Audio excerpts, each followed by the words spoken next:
ខ្ញុំបាទប៉ាងចំណានសូមគោរពជំរាបសួរសម្ដេចអាយដាមលោកជំទាវលោកលោកស្រីបងប្អូនទូរទស្សនិកជនជាទីគោរពនេះគឺជាកម្មវិធីកិច្ចពិភាក្សាតុកមូលរបស់ទូរទស្សន៍ជាតិកម្ពុជាដែលយើងតែងតែលើកយកនៅប្រធានបទសំខាន់រួមជាមួយនឹងការអញ្ជើញចូលរួមបកស្រាយដោយវាគ្មិនជំនាញ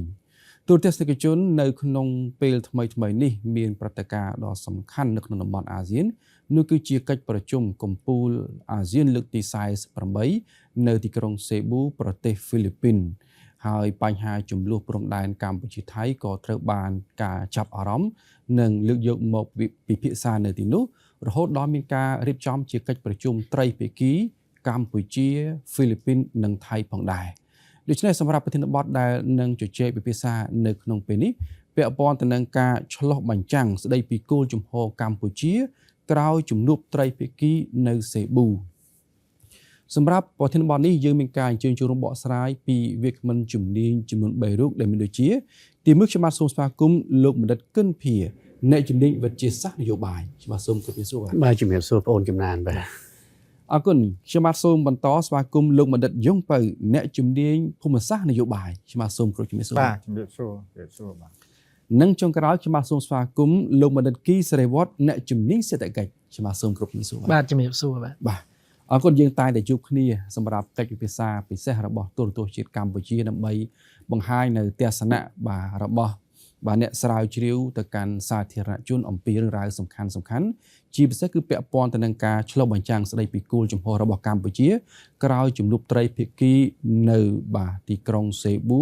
នៅក្នុងកិច្ចប្រជុំកំពូលអាស៊ានលើកទី48ទូតទស្សនិកជននៅក្នុងកិច្ចប្រជុំកំពូលអាស៊ាននេះផងដែរគឺសម្ដេចធិបតីនាយករដ្ឋមន្ត្រីបានដឹកនាំគណៈប្រតិភូទៅចូលរួមជាពិសេសគឺទៅចូលរួមនៅក្នុងកិច្ចប្រជុំត្រីភាគីកម្ពុជាហ្វីលីពីននិងថៃមុននឹងធ្វើការជជែកពិភាក្សាជាមួយនឹងវាគ្មិនជំនាញខ្ញុំបាទសូមបង្វែរអារម្មណ៍ទស្សនិកជនទៅស្ដាប់ប្រសាសន៍ដើមរបស់សម្ដេចធិបតីនៅក្នុងសន្និសីទសារព័ត៌មានរួមគ្នាស្ដីពីជំនួបត្រីភាគីរវាងកម្ពុជាហ្វីលីពីននិងថៃ President Ferdinand Marcos Jr. Prime Minister Anutin Janvirakul, Excellencies, ladies and gentlemen. First of all, I would like to express my sincere appreciation to President Marcos Jr. as ASEAN Chair for convening today's meeting. The Philippines' constructive leadership in promoting regional peace, stability, and unity is commendable. Today, Prime Minister Anutin and I have just met with a collective resolve for lasting peace. Our discussions focus on de-escalations and trust-building measures to restore and consolidate a functioning framework for lasting peace and renormalize relations. We discussed the resumption of all existing mechanisms, namely the JBC, GBC, and RBC, as the new government of Thailand has assumed its full functionality. Cambodia highly appreciated the important role of ASEAN Observer Team, the AOT, and thanks ASEAN member states for their continued support and contributions. Cambodia welcomed the Philippines' assumption of its leadership from Malaysia. Cambodia has extended full cooperation and called for strengthened role of AOT to verify and ensure the implementation of the ceasefire and all agreed measures. We also highlight the importance of people-to-people exchanges, including through the Cambodian-Thailand Friendship Association as a complementary pillar in rebuilding trust and promoting mutual understanding. Moving forward, we have tasked our two foreign ministers to engage in further discussions in detail and carry them forward in a practical and result-oriented manner, just like the President has mentioned. Cambodia reiterates that border cannot be changed nor determined by force or through fait accompli. Cambodia calls for the full and immediate implementation of joint statement of 27 December in its entirety, in particular point 3, which calls for prompt resumption of JBC survey and demarcation work by JBC in accordance with existing agreement without further delay. Because we believe that this mechanism will be essential to ensure the end of the practice of fair company on the ground and to guarantee that sovereignty, territorial integrity, and international boundary are respected in accordance with international law and existing treaties and agreements, thereby fostering trust and bringing about lasting peace between our two countries. We also discussed on the future path for dealing with the overlapping maritime claim, with Cambodia's decision to initiate compulsory conciliation under UN clause after Thailand's withdrawal from the MOU 2001.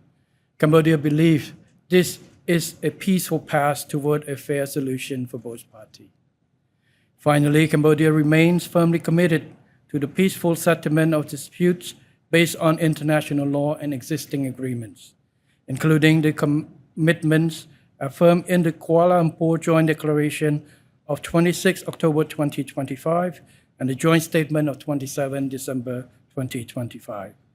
Cambodia stands ready to move forward constructively, swiftly, and in good faith. Thank you.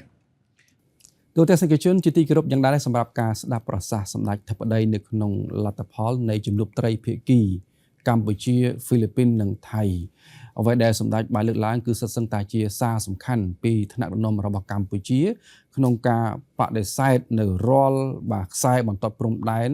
ដែលប្រើប្រាស់ដោយកម្លាំងក៏ដូចជាការកែប្រែស្ថានភាពថ្មីលើដីផងដែរហើយអ្វីដែលយើងចាប់អារម្មណ៍នោះគឺកម្ពុជាក៏ប្រកាសសម្រេចប្រើប្រាស់នៅយន្តការនៃការផ្សះផ្សាដោយចាប់បង្ខំនៃអនុសញ្ញា UNCLOS សម្រាប់ការដោះស្រាយនៅព្រំដែនសមុទ្រជាមួយនឹងប្រទេសថៃអរគុណជំងាកមកកាន់លោកបណ្ឌិតកិនភាជាដំបងគេសិនបាទក្រោយពេលដែលសម្ដេចបានចូលរួមកិច្ចប្រជុំកម្ពុជាអាស៊ានជាពិសេសគឺចូលរួមកិច្ចប្រជុំត្រីភាគីកម្ពុជាហ្វីលីពីននិងថៃតើលោកបណ្ឌិតយល់ណាចំពោះសារនយោបាយរបស់សម្ដេចធិបតីនៅក្នុងកម្មវិធីសន្និសីទព័ត៌មានក្រោយបញ្ចប់ដែលបញ្ជាក់ថាព្រំដែនមិនអាចផ្លាស់ប្ដូរដោយប្រើប្រាស់កម្លាំងបាននោះទេក៏ដូចជាមិនអាចកំណត់ដោយការកែប្រែស្ថានភាពថ្មីលើដីជាក់ស្ដែង fair and complete បានទេអាដាមលោកបណ្ឌិតបាទអរគុណបាទសូមជំរាបសួរប្រធានបទនេះនៅតែជាប្រធានបទដែលសំខាន់ហើយយើងបានពិភាក្សាគ្នាច្រើនមកហើយក៏មានអ្នកជំនាញក៏ដូចជាអ្នកច្បាប់អន្តរជាតិកម្ពុជាយើងបានលើកជាច្រើនដែរពាក់ព័ន្ធនឹងបញ្ហាដែលជាបញ្ហារសើបឥឡូវនេះគឺពាក់ព័ន្ធនឹងការដកខ្លួនឬក៏ការលុបចោលជាឯកតោភាគីនៅ MOU ឆ្នាំ2001ជាឯកតោភាគីដោយភាគីថៃហើយចំណុចដែលខ្ញុំមុននឹងចូលដល់សំណួរដែលបងអូនចំណានបានលើកឡើងខ្ញុំសូមធ្វើការកត់សម្គាល់ជាថ្មីឡើងវិញនៅប្រសាសន៍របស់សម្ដេចធិបតីនាយករដ្ឋមន្ត្រីក្រោយជំនួបត្រីភាគីរវាងហ្វីលីពីនកម្ពុជានិងថៃនៅអសន្និសីទកសែតគឺសម្ដេចធិបតីបានបញ្ជាក់ច្បាស់ណាស់ដោយដែលបងប្អូនទូទស្សនិកជនបានស្ដាប់អំបញ្ញមិញនេះហើយគឺលោកបានសង្កត់ធ្ងន់ហើយសង្កត់ធ្ងន់ទៀតថាព្រំដែនកម្ពុជានិងថៃគឺថាយើងមិនអាចទទួលស្គាល់នៅខ្សែព្រំដែនដែលប្រើប្រាស់ដោយកម្លាំងឬក៏ការនៃកំណត់ដោយការបង្កើតនៅអង្គហេតុជាក់ស្ដែងនៅលើដីនេះគឺជាចំណុចសំខាន់កលឹះមួយហើយចំណុចនេះគឺជាចំណុចប្រកបដោយសង្កត់ភាពដែលរាជរដ្ឋាភិបាលកម្ពុជាតែងតែបដិសេធនិងតវ៉ាយ៉ាងដាច់អហង្ការចំពោះសកម្មភាពជាឯកតោភាគីរបស់យោធាថៃពួកយោធាថៃភាគីថៃដែលព្យាយាមឈរជើងកាន់កាប់និងគ្រប់គ្រងដោយខុសច្បាប់នៅលើទឹកដីដែលជាអធិបតេយ្យនៃប្រជាណាចក្រកម្ពុជាក្រោយបាត់ឈប់បាញ់ចូលជាធរមានជាពិសេសគឺការរំលោភទៅលើសេចក្តីប្រកាសរួមចុះថ្ងៃទី27ខែធ្នូឆ្នាំ2025ចំណុចកត់សម្គាល់ទី1របស់ខ្ញុំចំណុចកត់សម្គាល់ទី2របស់ខ្ញុំដែលជាចំណុចកន្លឹះក្នុងការដោះស្រាយបញ្ហាព្រំដែនរវាងប្រទេសទាំងពីរកម្ពុជាថៃនេះគឺសម្ដេចលោកបានជំរុញឲ្យយន្តការបច្ចេកទេសគឺ JVC រវាងប្រទេសទាំងពីរនេះបន្តការងាររបស់ខ្លួនឲ្យបានឆាប់ដោយមិនបង្អែបង្អង់ក្នុងការវាស់វែងបោះបកគោលខណ្ឌសីមាព្រំដែនរវាងប្រទេសទាំងពីរពីព្រោះរឿងព្រំដែននេះគឺជារឿងបច្ចេកទេសសុទ្ធសាធហើយយើងមានយន្តការបច្ចេកទេសយើងមានក្របខ័ណ្ឌស្ថាប័នយើងមានក្របខ័ណ្ឌកតយុត្តដែលជាលក្ខិតទូបកទទួលស្គាល់ជាអន្តរជាតិរួចហើយខ្ញុំសូមបញ្ជាក់ដែរថាខ្សែព្រំដែនរវាងប្រទេសយើងទាំងពីរគឺជាខ្សែព្រំដែន អន្តរជាតិដែលទទួលស្គាល់ជាអន្តរជាតិដោយអនុសញ្ញានិងសន្ធិសញ្ញាបារាំងសៀមឆ្នាំ1904និង1907ដូច្នេះភាគីថៃមិនអាចប្រើប្រាស់ផែនទីជាឯកតោភាគីហើយមកឈរជើងកាន់កាប់ដោយខុសច្បាប់នៅលើទឹកដីដែលជាអធិបតេយ្យនៃប្រជាជាតិកម្ពុជាបានទេហើយចំណុចកលឹះទី3ដោយបងអូនចំណានបានលើកអំបញ្ញវិញគឺសម្ដេចធិបតីលោកបានបញ្ជាក់ច្បាស់ណាស់គឺថាកម្ពុជាយើងគឺត្រូវបង្ខំចិត្តប្រើប្រាស់យន្តការផ្សះផ្សាដោយចាប់បង្ខំក្រោមអនុសញ្ញាអង្គការសហជាតិស្តីពីនីតិសមុទ្រពីព្រោះអីពីព្រោះភាគីថៃបានដើរចេញជាឯកតោភាគីពី MOU ឆ្នាំ2001ដែលជាយន្តការទ្វេភាគីតែមួយគត់ស្របច្បាប់តែមួយគត់ដែលភាគីទាំងពីរប្រើប្រាស់ដើម្បីដោះស្រាយបញ្ហាតំបន់ទាមទារត្រួតស៊ីគ្នានៅឯដែនសមុទ្រអញ្ចឹងអ្វីដែលជាប្រសាសន៍នឹងការលើកឡើងរបស់សម្ដេចអធិបតីនាយករដ្ឋមន្ត្រីនៅឯសន្និសីទកាសែតក្រោយជំនួបត្រីភាគីនេះយើងទី1ខ្ញុំអាចនិយាយបានថាគឺកម្ពុជាបានបង្ហាញច្បាស់ថាកម្ពុជាបដិសេធដាច់អហង្ការនៅការព្យាយាមការប៉ុនប៉ងឬការប្រើប្រាស់កម្លាំងបាយដើម្បីកែប្រែខ្សែបន្ទាត់ព្រំដែនតាមរយៈសកម្មភាពនៅដីជាក់ស្ដែងហើយអ្វីដែលជាសកម្មភាពរបស់ប្រទេសថៃកន្លងមកនេះគឺវាផ្ទុយទាំងស្រុងទៅនឹងលក្ខិតតូបករអន្តរជាតិជាពិសេសគឺធម្មនុញ្ញអាស៊ាននិងធម្មនុញ្ញអង្គការសហប្រជាជាតិអ្វីដែលធ្ងន់ធ្ងរគឺរំលោភច្រើនជាន់ច្រើនថ្នាក់ទាំងកិច្ចព្រមព្រៀងនៃបទឈប់បាញ់រវាងប្រទេសទាំងពីរចាប់តាំងពីខែកក្កដារហូតដល់ខែធ្នូចំណុចទី1ចំណុចទី2គឺ MOU ឆ្នាំ2000បានកំណត់ច្បាស់បាននិយាយច្បាស់ថាភាគីទាំងពីរមិនអាចធ្វើសកម្មភាពណាមួយដែលនាំឲ្យមានការកែប្រែស្ថានភាពដើមនៃខ្សែបន្ទាត់គឺចំណុចដែលយើងមិនតន់ឯកភាពគ្នាគឺគណៈកម្មការចម្រុះកិច្ចការព្រំដែនរវាងប្រទេសទាំងពីរហ្នឹងគឺត្រូវធ្វើការរុករកបកគោលនិងបោះបកគោលខណ្ឌសីមាព្រំដែនអញ្ចឹងគឺចំណុចទី1គឺជាបង្ហាញពីជំហររបស់កម្ពុជាបដិសេធការប្រើប្រាស់កម្លាំងហើយវិលត្រឡប់មកយន្តការទូតនិងច្បាប់អន្តរជាតិចំណុចទី2ខ្ញុំបានបញ្ជាក់ខាងដើមនេះគឺជាការបដិសេធនៅការព្យាយាមបង្កើតនៅអង្គហេតុលើដីជាក់ស្ដែងតាមរយៈការសាងសង់លេនដ្ឋានការជួសជុលឬក៏ការដែលរៀបចំស្ថាបនាឬក៏សាងហេដ្ឋារចនាសម្ព័ន្ធផ្សេងនៅលើទឹកដីដែលជាអធិបតេយ្យនៃប្រជាជាតិកម្ពុជាគឺយើងបដិសេធដាច់ខាតតែម្ដងចំណុចហ្នឹងខ្ញុំសូមបញ្ជាក់ឲ្យបញ្ជាក់ទៀតថាគ្មានមួយវិនាទីណាដែលរាជរដ្ឋាភិបាលកម្ពុជាដែលប្រជាជនកម្ពុជាទាំងនៅក្នុងប្រទេសទាំងនៅឯនាយសមុទ្រទទួលស្គាល់នៅសកម្មភាពជាឯកតោភាគីរបស់ភាគីថៃមកលើទឹកដីដែលជាអធិបតេយ្យរបស់ប្រជាជាតិកម្ពុជាយើងនោះទេចំណុចទី3គឺជាការដាស់សតិដាស់ការភ្ញាក់រលឹករបស់ភាគីថៃគឺពួកគេមិនអាចបន្តអូសបន្លាយយកលេសនេះលេសនោះតទៅទៀតទេពួកគេត្រូវតែវិលចូលមកយន្តការបច្ចេកទេសតាមរយៈ JVC ក្នុងការវាស់វែងនិងបោះបកគោលព្រំដែនត្រូវតែធ្វើជាបន្តដោយគ្មានការបង្អែកបង្អង់ពីព្រោះយន្តការទ្វេភាគីនេះគឺជាយន្តការដែលជានិច្ចកាលថៃខ្លួនឯងជាអ្នកចង់បានហើយកម្ពុជាក៏មានទស្សនៈរួមដែរថាព្រំដែននៅក្បែរខាងគ្នាក្នុងឋានៈជាប្រទេសភូមិផងរបងជាមួយនេះគឺយើងចង់ប្រើប្រាស់យន្តការទ្វេភាគីដែលមានស្រាប់ដើម្បីដោះស្រាយបញ្ហាព្រំដែនដើម្បីធានាថាព្រំដែនដែលយើងបានកំណត់រួចហើយជាព្រំដែនដែលត្រឹមត្រូវព្រំដែនប្រកបដោយសន្តិភាពស្ថិរភាពមិត្តភាពកិច្ចសហប្រតិបត្តិការ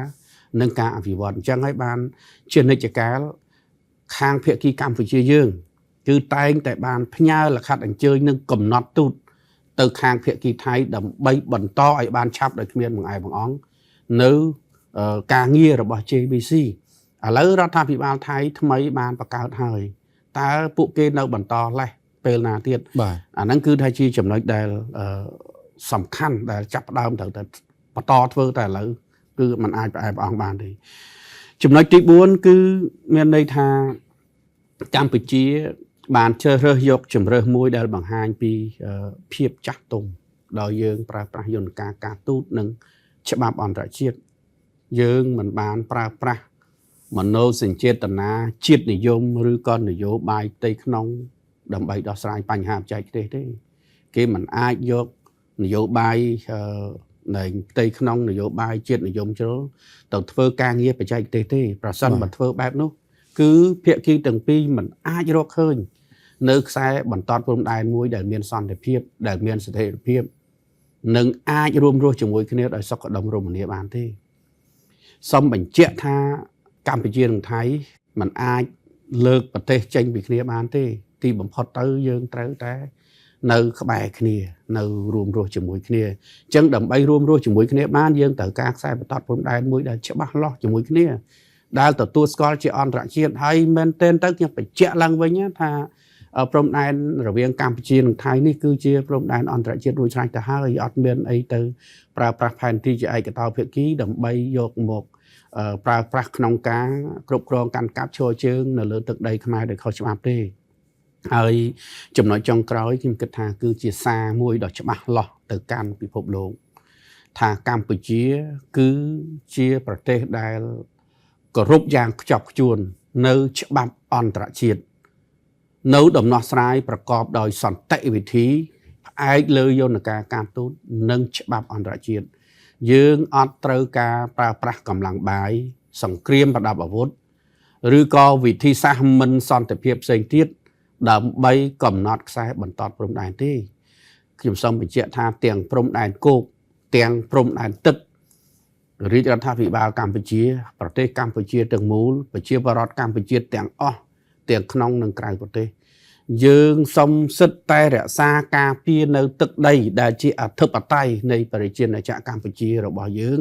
ហើយកម្ពុជាអត់មានចេតនាអត់មានការប៉ុនប៉ងណាមួយទៅរំលោភបំពានទឹកដី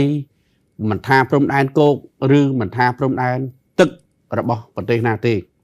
យើងសុំតែអ្វីដែលជារបស់យើងការពារដែលជារបស់យើងហើយយើងការពារដោយឈរលើយន្តការការទូតនិងច្បាប់អន្តរជាតិកម្ពុជាមិនត្រូវការប្រើប្រាស់កម្លាំងទេហើយខ្ញុំគិតថាតំបន់ទាំងមូលក៏ត្រូវតែយល់អំពីជំហរដោយអត់ងាករេរបស់កម្ពុជាក្នុងឋានៈជារដ្ឋដែលស្រឡាញ់សន្តិភាពឋានៈជារដ្ឋដែលគោរពយ៉ាងខ្ជាប់ខ្ជួននៅច្បាប់អន្តរជាតិនិងសន្តិភាពពិភពលោកដែលពឹងផ្អែកលើច្បាប់យើងត្រូវរួមចំណែកធ្វើយ៉ាងណាឲ្យតំបន់នេះមានសន្តិភាពមានស្ថិរភាពវិបុលភាពនិងការរីកចម្រើនទាំងអស់គ្នាអាចសម្រេចនៅចក្ខុវិស័យនេះបានលុះត្រាតែអាស៊ានលុះត្រាតែតំបន់ទាំងមូលសហគមន៍អន្តរជាតិទាំងមូលជាពិសេសគឺអង្គការសហប្រជាជាតិតែម្ដងជំរុញឲ្យភាគីថៃ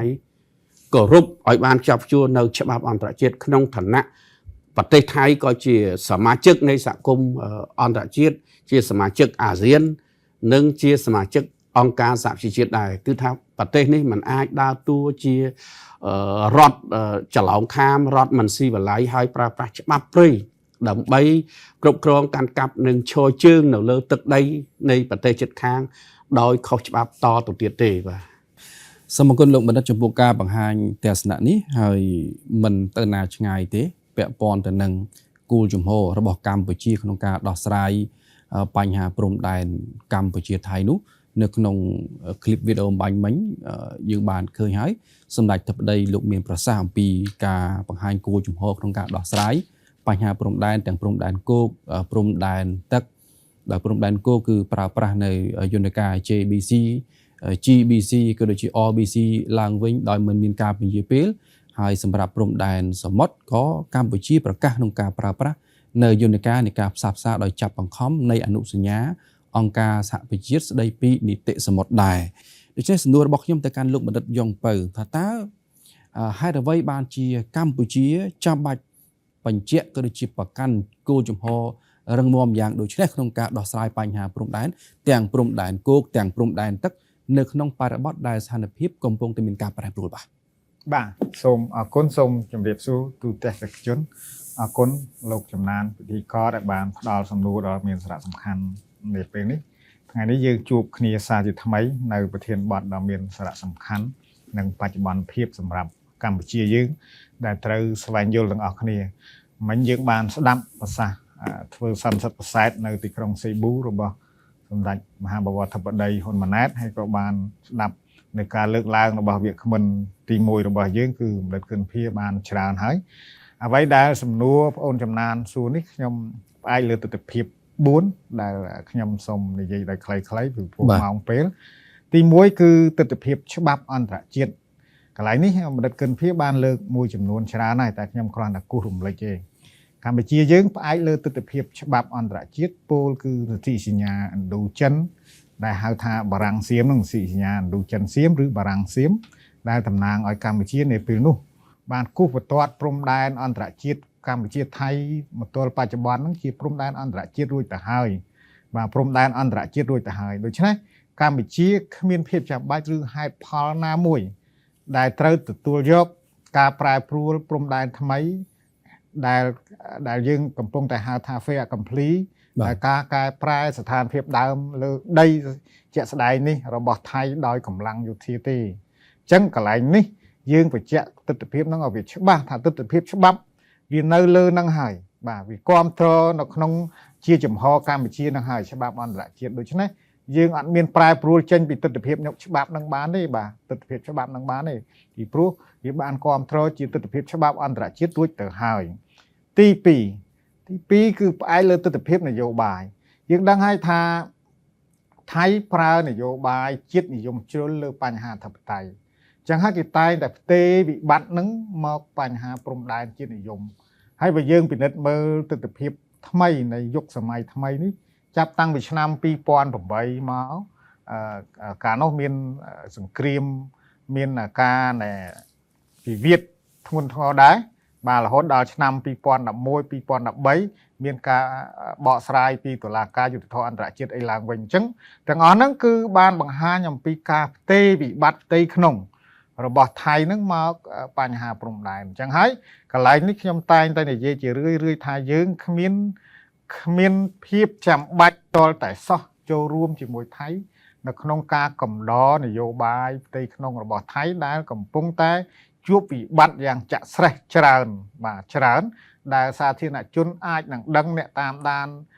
នយោបាយថៃក៏ដូចជាអ្នកតាមដានបញ្ហាថៃឈ្លានពានកម្ពុជានេះក៏បានដឹងដែរខ្ញុំមិនចាំបាច់ទៅលម្អិតលើចំណុចហ្នឹងទេបាទអញ្ចឹងយើងអត់មានចាំបាច់កំដរថៃក្នុងការលេងល្បែងនយោបាយផ្ទៃក្នុងថៃទេយើងត្រូវឈរលើទស្សនវិជ្ជាច្បាប់អន្តរជាតិដែលមានស្រាប់ចំណុចទី3ខ្ញុំចង់លើកឡើងអំពីការទស្សនវិជ្ជាដែលយើងផ្អែកលើទស្សនវិជ្ជាការទូតកម្ពុជាតែងប្រកាសនិងប្រកាន់យកបែបនេះលើគ្រប់វេទិកាអន្តរជាតិទាំងអស់ដែលបញ្ជាក់ពីដោយបណ្ឌិតគិនភាបាននិយាយគឺបញ្ជាក់ពីសង្គមភាពដែលចំហកម្ពុជាមិនអាចងាករេពីបញ្ហានឹងទេគឺมันអាចបដូរចំហនៅអន្តរជាតិកន្លែងផ្សេងហើយទៅនិយាយនៅអាស៊ានកន្លែងផ្សេងអត់ទេអញ្ចឹងថែមទាំងលើនេះទៀតគឺការបញ្ជាក់ចំហមិនបដូរនេះគឺសម្រាប់ឲ្យថ្នាក់ដឹកនាំអាស៊ានកាន់តែច្បាស់បាទរឿងការបញ្ជាក់នៅវេទិកាផ្សេងជាការបញ្ជាក់នៅក្នុងហៅថាទស្សនវិជ្ជាសកលទស្សនវិជ្ជាប្រព័ន្ធផ្សព្វផ្សាយប៉ុន្តែការបញ្ជាក់នៅក្នុងវេទិកាសេប៊ូវាជាការបញ្ជាក់ពីភាពចាំបាច់ដែលថ្នាក់ដឹកនាំអាស៊ានផ្សេងទៀតត្រូវដឹងឮបាទត្រូវដឹងឮក្នុងឋានៈជារដ្ឋសមាជិកជាមួយគ្នាបាទនឹងពិភពលោកផងត្រូវដឹងឮទី4ខ្ញុំចង់ពិនិត្យមើលចង់ជម្រាបជូនសាធារណជនឲ្យមើលទស្សនវិជ្ជានៃមេរៀនប្រវត្តិសាស្ត្រដែលថៃតែងតែធ្វើជាកណនីខុសឬក៏កណនីខុសឬក៏ធ្វើជាកណនីខុសបាទខ្ញុំលើកករណីប្រាសាទព្រះវិហារ15មិថុនាឆ្នាំ1962នៅក្តីក្តាមពេលនោះថៃសំអាងទៅលើមាត្រា1នៃអនុសញ្ញាបារាំងសៀម1904ហ្នឹងដែលបារាំងសៀមបានព្រមព្រៀងគ្នាថាខ្សែបន្ទាត់ព្រំដែននៅតំបន់ដងរែកហ្នឹងត្រូវយកតាមខ្សែបែងចែកផ្លូវទឹកបែងចែកទឹកបាទអាហ្នឹងអ្នកបច្ចេកទេសគេនិយាយចឹងគឺខ្សែបែងចែកទឹកភាគីថៃយល់ថាមើលទៅជាក់ស្ដែងខ្សែបែងចែកទឹកហ្នឹងគឺ ស្ថិតនៅខាងត្បូងប្រាសាទព្រះវិហារមានន័យថាប្រាសាទព្រះវិហារនៅក្នុងទឹកដីថៃប៉ុន្តែរីឯ ICJ ហ្នឹងគេមានអំណះអំណាងថាអនុសញ្ញា1904បានចែងកំណត់យកខ្សែបែងចែកទឹកធ្វើជាព្រំដែនពិតមែនក៏ប៉ុន្តែនៅមាត្រា3នៃអនុសញ្ញាដដែលនេះចែងថាការកំណត់ព្រំដែនពិតប្រាកដនឹងត្រូវធ្វើឡើងដោយគណៈកម្មការចម្រុះព្រំដែនហ្នឹងបារាំងសៀមអញ្ចឹងកន្លែងនេះថៃតែងតែគណនាខុសដោយពិតប្រាកដដោយអចេតនាឬមួយធ្វើជាគណនាខុសដោយបច្ចុប្បន្នហ្នឹងអញ្ចឹងកម្ពុជាត្រូវតែយល់ឲ្យច្បាស់ពីទស្សនវិជ្ជាទាំងច្បាប់ទាំងប្រវត្តិសាស្ត្រដែលมันអនុញ្ញាតឲ្យថៃកេងចំណេញលើនឹងបានទេពីព្រោះកេងចំណេញនេះមិនមែនលុយ$10,000ឬ$1,000,000ទេគឺអធិបតេយ្យបាទអធិបតេយ្យអញ្ចឹងត្រូវតែឲ្យច្បាស់យើងដូចខ្ញុំនិយាយពីចំណុចទី1នៃទស្សនវិជ្ជាច្បាប់អន្តរជាតិរួចហើយយើងគ្រាន់តែបញ្ជាក់នៅទស្សនវិជ្ជានៃការកាត់សេចក្តីរបស់តុលាការយុត្តិធម៌អន្តរជាតិកាលនោះគឺគេមានសម្អាងច្បាស់លាស់អញ្ចឹងមានន័យថាគេសម្អាងទៅលើគណៈកម្មការបារាំងសៀមហ្នឹងដែលបានធ្វើការជាមួយគ្នាដែលបានគូសផែនទីដែលស្ដីពីព្រំដែនហ្នឹងសៀមបានទទួលយកมันមានការបង្ខិតបង្ខំពីរដ្ឋបាលរបស់បារាំងទេអត់មានការបង្ខិតបង្ខំទេមានតែដាក់សំណើសំណូមពរឲ្យបោះពុម្ពបន្ថែមដើម្បីយកទៅចែកទៅតាមខេត្តបណ្ដាខេត្តរបស់ថៃហ្នឹងដែលមានជាប់ព្រំដែនជាមួយកម្ពុជានេះបានគូសបញ្ជាក់ថាថៃហ្នឹងបានទទួលយកដោយសុចចិត្តអត់មានការបង្ខិតបង្ខំណាមួយទេអញ្ចឹងហើយប្រសិនបើយើងអត់បានសិក្សាទស្សនវិជ្ជាប្រវត្តិសាស្ត្រហ្នឹងទេយើងរំលងចោលទេរំលងចោលយើងបកទៅដែលអ្វីដូចថៃបាននិយាយនោះជាការខាតបង់របស់កម្ពុជាអញ្ចឹងហើយសម្ដេចមហាបវរធិបតីបានបញ្ជាក់ចំហនេះគឺជារឿងត្រឹមត្រូវដែលកម្ពុជាមិនអាចរារែកឬក៏មិនអាចងាករេចេញពីទស្សនវិជ្ជាទាំង4ហ្នឹងដូចខ្ញុំបានរៀបរាប់នេះបាទសូមអរគុណបាទសូមអរគុណលោកបណ្ឌិតចំពោះការបង្ហាញទស្សនៈទៅលើជំហររឹងមាំរបស់កម្ពុជាក្នុងការដោះស្រាយបញ្ហាចំនួនព្រំដែននេះជាប់ទៅនឹងជំហររឹងមាំរបស់កម្ពុជាផងដែរខ្ញុំបាទចង់សាកសួរលោកបណ្ឌិតគីសេរីវត្តវិញម្ដងដោយសារតែយើងមើលឃើញថាគោលជំហររបស់កម្ពុជាដ៏រឹងមាំនេះគឺជាការបង្ហាញអំពីយន្តការដោះស្រាយដោយសន្តិវិធីអញ្ចឹងតើគោលជំហរនេះនឹងផ្ដល់ផលប្រយោជន៍ដល់ផ្នែកសេដ្ឋកិច្ចយ៉ាងណាខ្លះសម្រាប់ទាំងកម្ពុជានិងសម្រាប់ថៃក្តីជាពិសេសគឺផ្នែកសន្តិសុខធម្មពលតែម្ដងបាទសូមអរគុណចំពោះសំណួរនេះជាបឋមសូមគោរពប្រិយមិត្តទស្សនិកជនទាំងអស់ជាទីគោរពរាប់អានបាទយើងឃើញថាយន្តការដែលសម្ដេចនាយករដ្ឋមន្ត្រីលោកបានលើកឡើងដោយដែលយើងបានស្ដាប់ទាំងអស់គ្នាមុននេះបន្តិចហ្នឹងគឺយើងឃើញថាជា dominant strategy អ្វីទៅហៅថា dominant strategy នេះគឺជាយុទ្ធសាស្ត្រមួយដែលធ្វើឲ្យទោះជាគេដើរផ្លូវណាយើងនៅតែដើរផ្លូវហ្នឹងបាទនេះគឺជាផ្លូវស្នូលមួយសម្រាប់ប្រាប់ពិភពលោកថាកម្ពុជានៅតែជ្រើសរើសយកយន្តការដោះស្រាយដោយសន្តិវិធីបាទហើយក្នុងនោះដែរគឺយន្តការអន្តរជាតិនេះដើរតួនាទីសំខាន់ដែលបង្ហាញថានៅពេលដែលយើងឈរលើតុចរចាសន្តិភាពបាទទោះជាក្នុងកិច្ចប្រជុំអាស៊ានក៏ឆ្លៀតឲ្យមានកិច្ចប្រជុំដោយឡែកមួយទៀតដើម្បីដោះស្រាយបញ្ហាតានតឹងនៅតាមតំបន់ព្រំដែននេះគឺជាយន្តការដើម្បីឲ្យអ្នកធ្វើជំនួញអ្នកសេដ្ឋកិច្ចនិងដំណើរការសេដ្ឋកិច្ចនៃប្រទេសទាំងពីរហ្នឹងបានធូរស្បើយខ្លះបាទជាអារម្មណ៍មួយធូរស្បើយខ្លះអញ្ចឹងវាជំរុញឲ្យមានកំណើនការចាយវាយជាប្រចាំនោះការចាយវាយប្រចាំថ្ងៃហ្នឹងវាប្រសើរឡើងបន្តិចដែលជាយន្តការគេហៅថាយន្តការឆ្កឹះគន្លឹះសេដ្ឋកិច្ចនឹងកត្តាមួយកត្តាទី2ការចរចានេះគឺសម្រាប់តេទៀងទៅនឹងការវិនិយោគដែរថាកម្ពុជាទោះជាប្រទេសយើងតូចមែនតែយើងឈលផ្អែកលើច្បាប់អន្តរជាតិអញ្ចឹងកាលណាយើងឈលផ្អែកលើច្បាប់អន្តរជាតិយន្តការណាក៏ដោយយើងយកច្បាប់មកដោះស្រាយបាទគឺជាយន្តការដែលអាច លើកទឹកចិត្តឲ្យអ្នកវិនិយោគពីក្រៅប្រទេសចូលមកកម្ពុជាកាន់តែច្រើនហើយនៅក្នុងកិច្ចប្រជុំអាស៊ាននេះគឺជាកិច្ចប្រជុំមួយដែលពិភពលោកកំពុងតែឃ្លាំមើលបាទមានភ្នែកជាច្រើនសម្លឹងមើលមកកម្ពុជាសម្លឹងមើលមកកិច្ចប្រជុំអាស៊ានហើយសម្លឹងមើលការដោះស្រាយចំនួនព្រំដែននេះដែរដូច្នេះគេមើលឃើញថាកម្ពុជាយើងគឺជាប្រទេសដែលឈរលើយន្តការដោះស្រាយចំនួនដោយសន្តិវិធីឈរលើយន្តការសន្តិភាពហើយក៏មិនទទួលស្គាល់ការរំលោភបំពានមិនទទួលស្គាល់ទស្សនវិជ្ជាជាក់ស្ដែងដែលបង្កឡើងដោយភាគីថៃហើយនឹងកំណត់ព្រំដែនដោយឯកតោភាគីបែបនេះគឺមិនមានការទទួលស្គាល់ទេអញ្ចឹងចំណុចនេះគឺជាចំណុចសំខាន់ណាដែលយើងប្រាប់ទៅពិភពលោកប្រាប់ទៅអ្នកវិនិយោគហើយជាពិសេសទៀតនោះបើយើងក៏លេខមកមើលសន្តិសុខប្រេងវិញយើងដឹងថាថ្លៃប្រេងនៅលើពិភពលោកមានការកើនឡើងប្រែប្រួលបន្តិចម្ដងមកវិញអញ្ចឹងយន្តការដែលធ្វើការដោះស្រាយដោយសន្តិវិធីតាមរយៈការជំនួបដោយឡែកជំនួបទ្វេភាគីនៅក្នុងកិច្ចប្រជុំអាស៊ាននេះគឺជាយន្តការមួយដើម្បីអាចធ្វើឲ្យថ្លៃប្រេងមានភាពធូរស្បើយត្រឡប់មកវិញហើយវាជាចរន្តនៃការធ្វើឲ្យសន្តិសុខប្រេងយើងជាពិសេសគឺសន្តិសុខថាមពលហ្នឹងមានភាពល្អប្រសើរជាងមុនវិញមកវិញបាទសូមអរគុណលោកបណ្ឌិតគីសិរីវត្តចំពោះការបង្ហាញជូននៅពេលដែលយើងបាទប្រកាន់នូវគោលជំហររឹងមាំជ្រើសរើសយន្តការច្បាប់អន្តរជាតិដោយសន្តិវិធីនេះគឺវាធ្វើឲ្យប្រសើរនៅផ្នែកសេដ្ឋកិច្ចជាងការយកអាវុធមកវាយគ្នាវាធ្វើឲ្យខាត់បងសេដ្ឋកិច្ចទៅវិញអរគុណខ្ញុំបានងាកមកកាន់លោកបណ្ឌិតកិនភៀវិញម្ដងលោកបណ្ឌិតនៅសំណុំមុនលោកបានលើកឡើងច្រើនពាក់ព័ន្ធទៅនឹង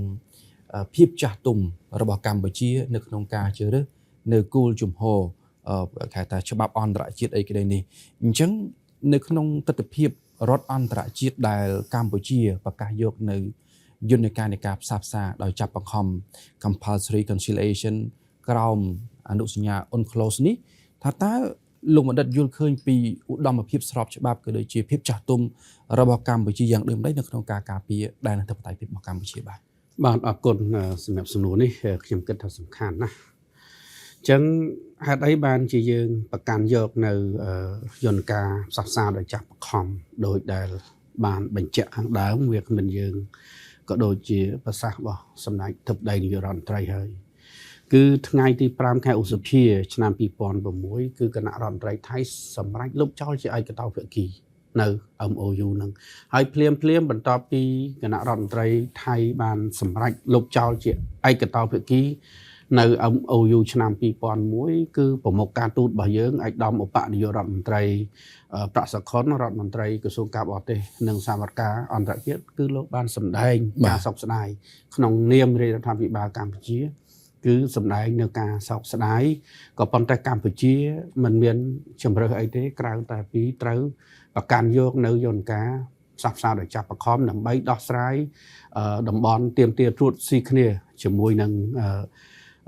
ប្រទេសថៃហ្នឹងអញ្ចឹងយើងឃើញថានៅថ្ងៃទី6ឧសភាគឺក្រោយមួយថ្ងៃដែលថៃបានប្រកាស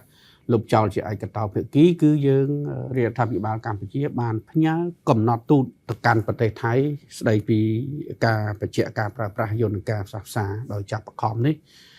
ដោយយើងងាកចេញពីយន្តការទ្វេភាគីដែលមានតែមួយគត់ក្រោម MOU ឆ្នាំ2001យើងវិលទៅរកការប្រើប្រាស់យន្តការក្រោមអនុសញ្ញាអង្គការសហជាតិស្ដីពីនីតិសមុទ្រនេះគឺជាអ្វីមួយដែលកម្ពុជាតែងតែប្រកាន់ខ្ជាប់ថារាល់យន្តការរាល់ដំណោះស្រាយទាំងអស់គឺយើងត្រូវផ្អែកទៅលើគេហៅថាដំណោះស្រាយដោយសន្តិវិធីយន្តការការទូតនិងច្បាប់អន្តរជាតិទោះបីជាក្នុងយន្តការទ្វេភាគីក្តីបាទយន្តការពហុភាគីក្តីឬក៏យន្តការច្បាប់អន្តរជាតិក្តីគឺកម្ពុជាតែងតែតម្កល់នៅសន្តិភាពស្ថិរភាពវិបលភាពនិងកិច្ចសហប្រតិបត្តិការក្នុងនាមជាប្រទេសដែលនៅភូមិផងរបងជាមួយអញ្ចឹងយើងឃើញថាការសម្រេចចិត្តនេះគឺវាឆ្លោះបញ្ចាំងទី1គឺយើងប្រើប្រាស់អាវុធផ្លូវច្បាប់ដើម្បីឲ្យប្រទេសថៃអង្គុយតុចរចាពីព្រោះទាំងថៃទាំងកម្ពុជាសុទ្ធតែជារដ្ឋភាគីនៃអនុសញ្ញា UNCLOS ឆ្នាំ1982អញ្ចឹងយន្តការផ្សះផ្សាដោយចាប់បង្ខំនេះគឺជាសិទ្ធិស្របច្បាប់របស់បណ្ដារដ្ឋភាគីនៃអនុសញ្ញាអង្គការសហជាតិស្ដីនីតិសមុទ្រនឹងដើម្បីដោះស្រាយបញ្ហាដែនទឹករបស់ខ្លួន ដោយសន្តិវិធីផ្អែកលើយន្តការនៃផ្លូវច្បាប់ហ្នឹងគឺជាចំណុចទី1សំខាន់ហើយច្បាស់ណាស់គឺជំហរកម្ពុជាមិនមានការផ្លាស់ប្ដូរមិនមានការប្រែប្រួលខ្ញុំសូមបញ្ជាក់ឡើងវិញថាកម្ពុជាជុំវិញបញ្ហាដោះស្រាយតំបន់ទាមទារទូតស៊ីគ្នានេះគឺកម្ពុជាមានភាពច្បាស់លាស់គឺយើងជ្រើសរើសប្រើយន្តការផ្សះផ្សាដោយចាប់បង្ខំ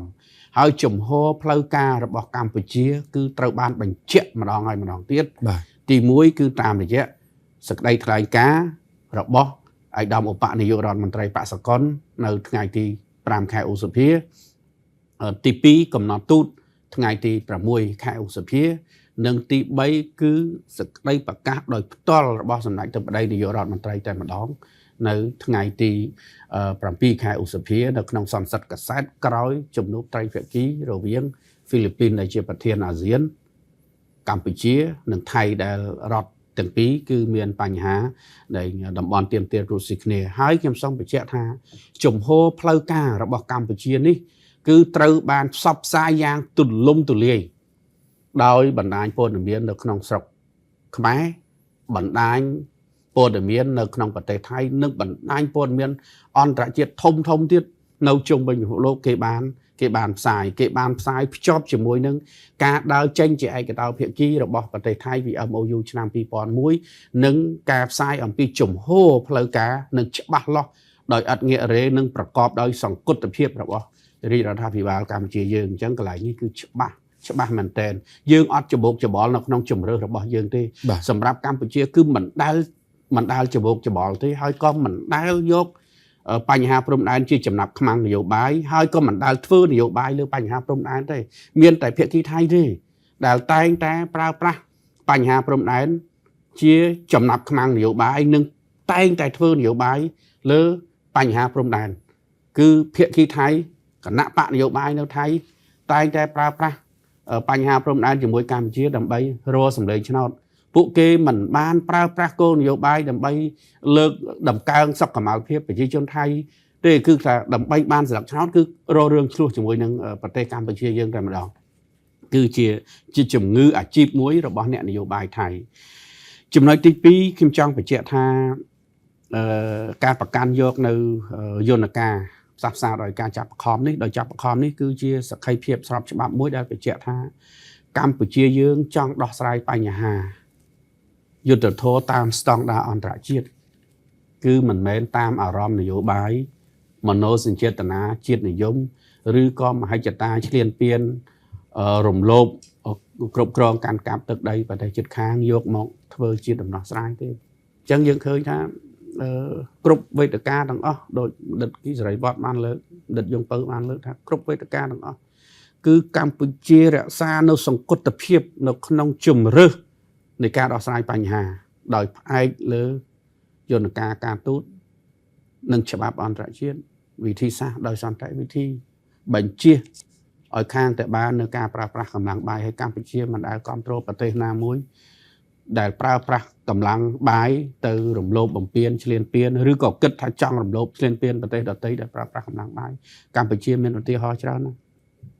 ចំណុចទី3ខ្ញុំគិតថានេះគឺជានៃការកសាងនៅអំណាចការទូតមួយដ៏សំខាន់ហើយក៏ជាប្រភពនៃអំណាចទុនមួយដែលបញ្ជាក់ឲ្យឃើញថាកម្ពុជាតែងតែប្រកាន់ខ្ជាប់នៅការគោរពនៅលក្ខន្តុបករណ៍អន្តរជាតិសន្តិភាពអន្តរជាតិដែលពឹងផ្អែកលើច្បាប់អញ្ចឹងយើងសង្ឃឹមថាតាមរយៈយន្តការនៃការផ្សះផ្សាដោយចាប់បង្ខំនេះគឺនឹងមានរបាយការណ៍ដែលជារបាយការណ៍ដែលមានលក្ខណៈឯករាជ្យហើយផ្ដល់ទម្ងន់ខាងផ្នែកសីលធម៌និងនយោបាយដែលបង្ខំឲ្យថៃស្ថិតនៅក្រោមការត្រួតពិនិត្យមានន័យថាយើងបញ្ជានៅសម្ពាធផ្ទៃក្នុងទាំងអស់គ្នាហើយខ្ញុំសូមបញ្ជាក់នៅចំណុចកន្លែងហ្នឹងមួយទៀតថាមុនពេលក្នុងអំឡុងពេលនិងក្រោយពេលដែលរដ្ឋាភិបាលថៃលុបចោលជាឯកតោភាគីនៅ MOU ឆ្នាំ2001គឺអនុទាននឹងមន្ត្រីក្រមអាវ៉ាន់របស់ខ្លួនបន្តទៀតថាMOU ឆ្នាំ2001នេះគឺអត់ដំណើរការគ្មានវឌ្ឍនភាពដូច្នេះប្រទេសថៃនិងប្រទេសកម្ពុជាជារដ្ឋភាគីនៃ UN Clause ដូចគ្នា ចឹងយើងត្រូវតែប្រើប្រាស់យន្តការនៃរបស់ដែល UN close ដើម្បីដោះស្រាយតំបន់ទាមទារត្រួតស៊ីគ្នាហ្នឹងហើយអនុទានខ្លួនឯងណាខ្ញុំសូមបញ្ជាក់អនុទានក៏បាននិយាយលោកសៀហស័កភុងកើតកែវនោះក៏បាននិយាយដែររដ្ឋមន្ត្រីការបរទេសថៃហ្នឹងគឺថាកម្ពុជានិងថៃបានព្រមព្រៀងគ្នាប្រើប្រាស់យន្តការនៃផ្សះផ្សាដោយចាប់បង្ខំណាខ្ញុំសូមបញ្ជាក់ថារដ្ឋមន្ត្រីការបរទេសថៃនិងនាយករដ្ឋមន្ត្រីថៃសូមកុំកលាស់ពាក្យសម្ដីខ្លួនឯងណាសូមឲ្យជាអ្នកដឹកនាំដែលពិភពលោកគេអាចចាត់ទុកថាជាមនុស្សគឺដែលហៅថាចាត់ទុកជាមនុស្សគឺជាមនុស្សដែលគោរពនៅពាក្យសម្ដីខ្លួនឯងកុំកលិចកលុចគឺពាក្យសម្ដីនេះគឺច្បាស់ណាស់ថាភាគីទាំងពីរយល់ព្រមប្រើប្រាស់យន្តការនៃការផ្សះផ្សាដោយចាប់ខំហើយឥឡូវនេះខ្ញុំឃើញមានអ្នកវិភាគរបស់ប្រទេសថៃបញ្ញវន្តថៃអ្នកច្បាប់ថៃរួមទាំងរដ្ឋមន្ត្រីការបរទេសថៃផងហាក់ដូចជាមានទំនោរមួយចង់កលាស់ពាក្យសម្ដីហើយចង់វិលទៅរកយន្តការនៃទ្វេភាគីឯណាទៀតខ្ញុំគិតថានេះគឺជាភាពកលិចកលុចរបស់ភាគីថៃយើងអត់មានយន្តការទ្វេភាគីទៀតពាក់ព័ន្ធជាមួយនឹងនៃតំបន់ទាមទារត្រួតស៊ីគ្នានឹងទៀតទេពីព្រោះយន្តការទ្វេភាគីតែមួយគាត់ដែលត្រូវបានបង្កើតកាលពី20ឆ្នាំមុនគឺប្រទេសណែឯងបានបំផ្លាញហើយបំផ្លាញជាឯកតោភាគីបើទោះបីជាខាងកម្ពុជាយើងតាមរយៈនៃក្រសួងការបរទេសក៏ដូចជារដ្ឋលេខាធិការដ្ឋានកិច្ចការព្រំដែនបានសម្ដែងការសោកស្ដាយម្ដងហើយម្ដងទៀតយើងសោកស្ដាយនៅយន្តការដែលយើងសម្រេចបានដោយលំបាករវាងប្រទេសទាំងពីរហ្នឹងកាលពី25ឆ្នាំមុនបែរជាត្រូវបានបំផ្លាញបែរជាត្រូវបានដុតចោលរុះរើចោលដោយរដ្ឋាភិបាលក្រោមការដឹកនាំរបស់លោកអនុទាននិងបពុរបស់គាត់ហ្នឹងអញ្ចឹងយើងឃើញថាម៉េចវាហាក់បីដូចជាការរុះស្ពីហើយនាំគ្នាហែលទឹកអញ្ចឹងកម្ពុជាមិនអាចទៅហែលទឹកក្នុង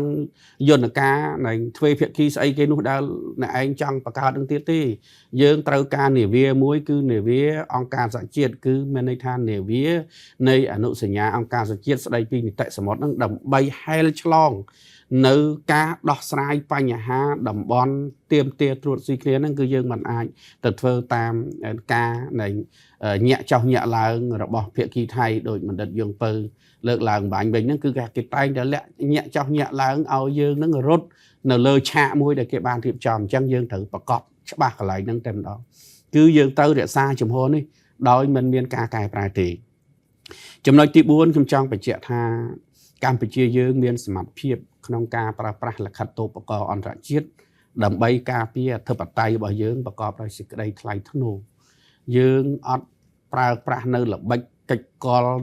នៅគេហៅថាការភូតកុហកកលិចកលុចនឹងនៃឧបាយកលដ៏ខ្មៅកខ្វក់ដើម្បីដោះស្រាយបញ្ហាបច្ចេកទេសបញ្ហាព្រំដែននេះខ្ញុំនៅតែបញ្ជាក់ឡើងវិញថាបញ្ហាព្រំដែនណាទោះបីជាបញ្ហាព្រំដែនគោក្តីព្រំដែនទឹកដីក្តីគឺជាការងារបច្ចេកទេសសុទ្ធសាធគេមិនគួរយកការងារបច្ចេកទេសនេះទៅធ្វើជាឡប់ឡែនយោបាយដែលវារំខានទៅដល់វឌ្ឍនភាពនៃដំណើរការរករោគនិងការបោះបកគោលខណ្ឌសីមារវាងប្រទេសទាំងពីរយើងនៅតែស្វាគមន៍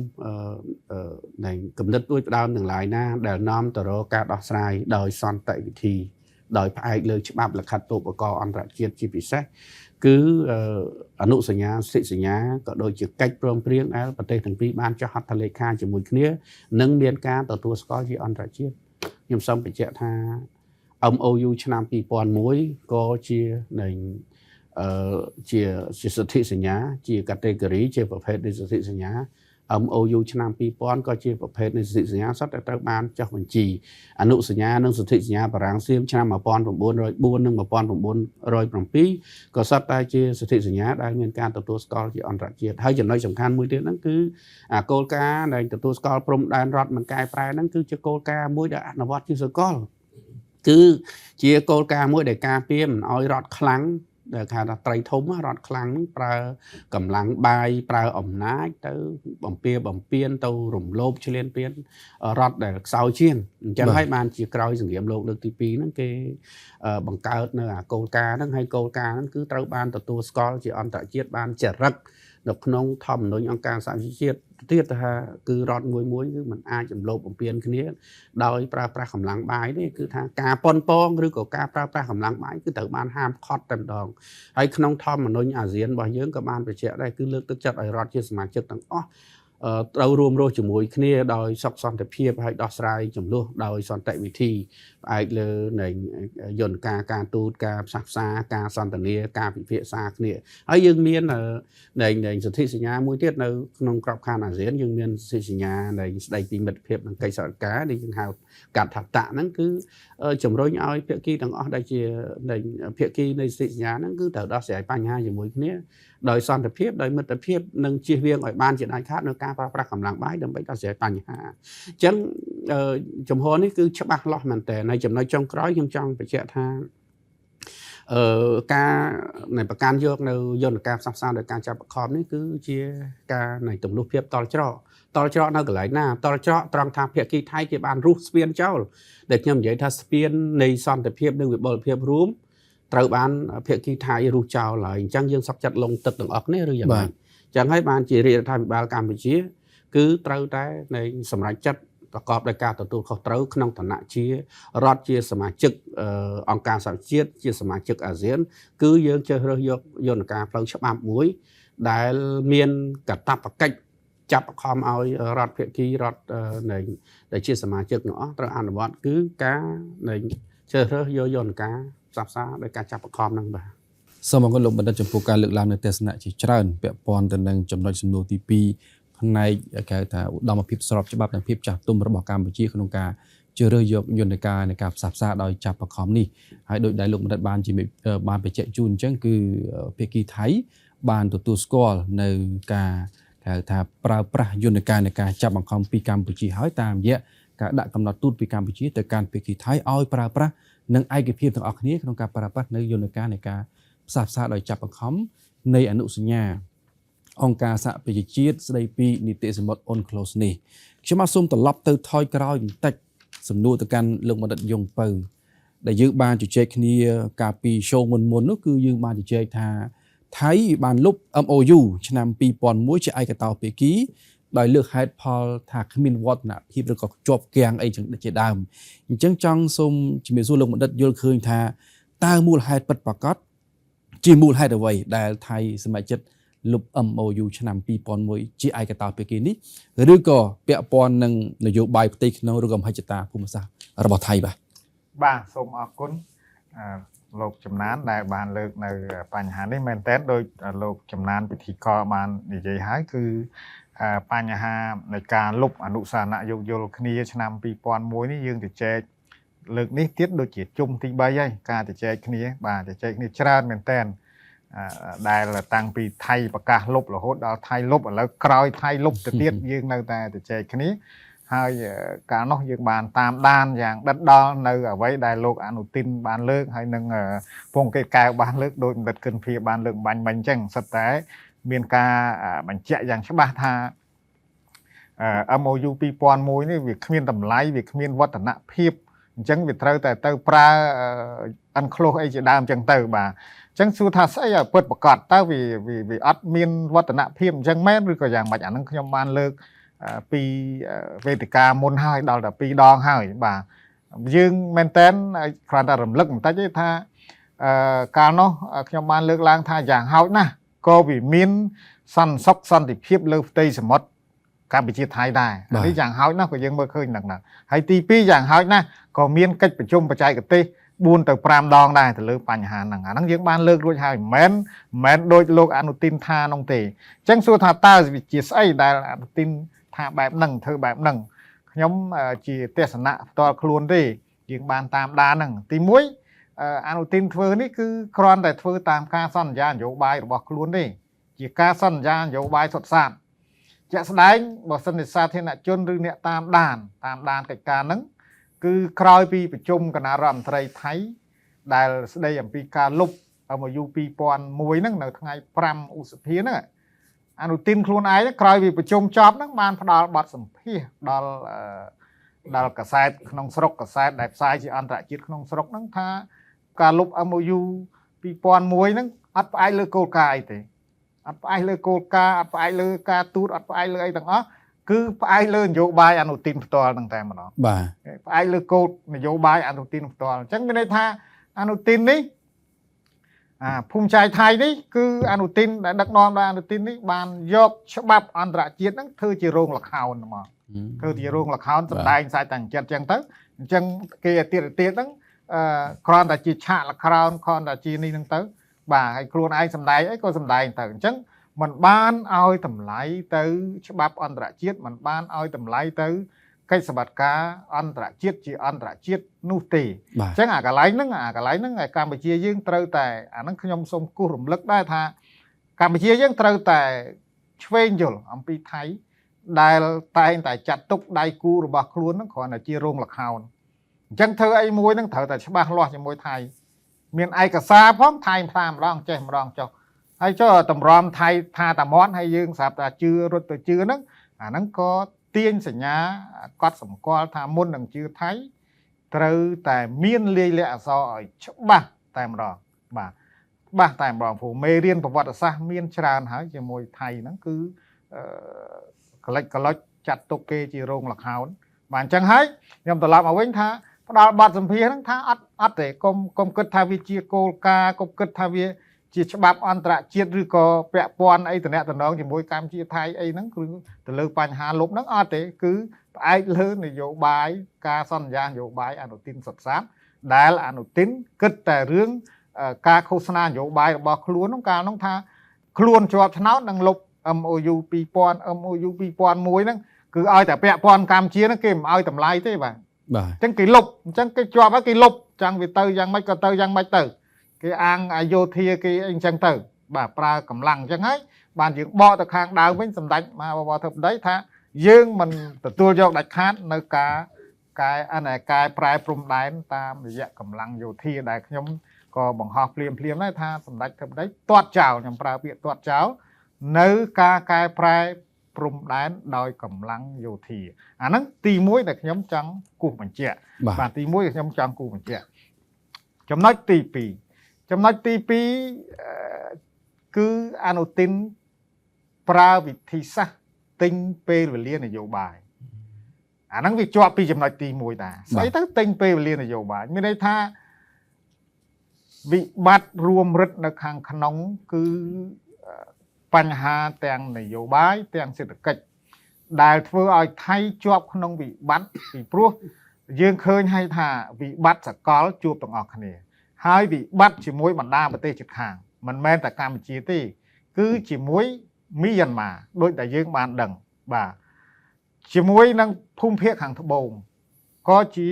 បញ្ហាខ្លាំងរបស់ថៃយើងអត់ចង់ទៅលូកលាន់ឬក៏ដឹងឮរឿងនយោបាយផ្ទៃក្នុងថៃទេប៉ុន្តែឋានៈយើងដែលត្រូវរងគ្រោះពីនយោបាយផ្ទៃក្នុងថៃយើងត្រូវតែតាមដានយើងត្រូវតែដឹងអញ្ចឹងហើយដើម្បីទិញពេលវេលានយោបាយក្នុងការដឹកនាំប្រទេសអាហ្នឹងក៏ខ្ញុំធ្លាប់និយាយពីមុនដែរគឺថៃអនុទាននេះបានប្រើវិធីសាស្ត្រយកកម្ពុជាជារោងល្ខោននយោបាយរបស់ខ្លួនខ្ញុំប្រើពាក្យវារៀងអាក្រក់បន្តិចតែដើម្បីឲ្យកម្ពុជាយើងវាងាយចាំបាទកុំឲ្យគេចេះថាយកយើងជារោងល្ខោនអញ្ចឹងពេកត្រូវតែច្បាស់លាស់ខ្លួនយើងដែរมันអាចឲ្យថៃ